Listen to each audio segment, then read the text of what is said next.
Your attention Zimbabwe. VP Chiwenga vakataura kuti mbinga idzi kana dzine mari ngadzivhure mafactory obva iwana mabasa.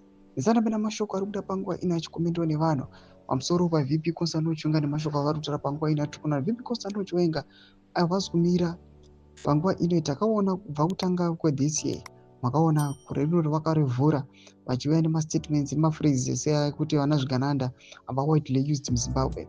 Panguva ino is the year comes to an end. He is moving forward. Aiwa, nokwataka zvigananda nobva subscribe like on the bell kuti ipinda panguva ino paendo Isaac Makomichi anobuda nyora nation achiti fact mari dzakashandiswa kumota dzevarakashi, vaimbi, content creators nemafundisi dzinosvika nearly $3 million. Mari iyoyo yaigona kuvhura mafactory 2 in each province and employ more than 2,000 people in each factory. But why zvigananda zvisingavhuri mafactory? Question mark. Chekutanga, havana basa nepovo but vanoda kutenga support yemacelebrity. Chechipiri, they will see propaganda through vanhu vavakapa mari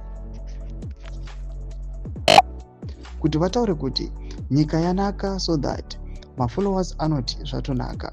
Chechitatu, havatodi kupedza nzara yacho mupovo because munhu ane nzara akapiwa chikafu anobvuma kushandiswa sei nechidero is because havadi kutsiurwa the attack whistleblowers pane kuataka dambudziko.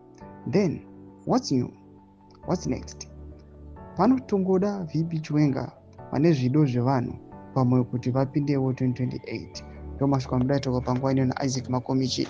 Semhuri Zimbabwe mbodi dzemboti kudii pamusoro mashoko avo atirikuona kuti aiwa VP Constantine Chiwenga vonzi aiwa zvavari kutaura izvi their points they hold water. Pana comment section medu muzamafungiro enyu. Subscribe like, chitondo bell icon.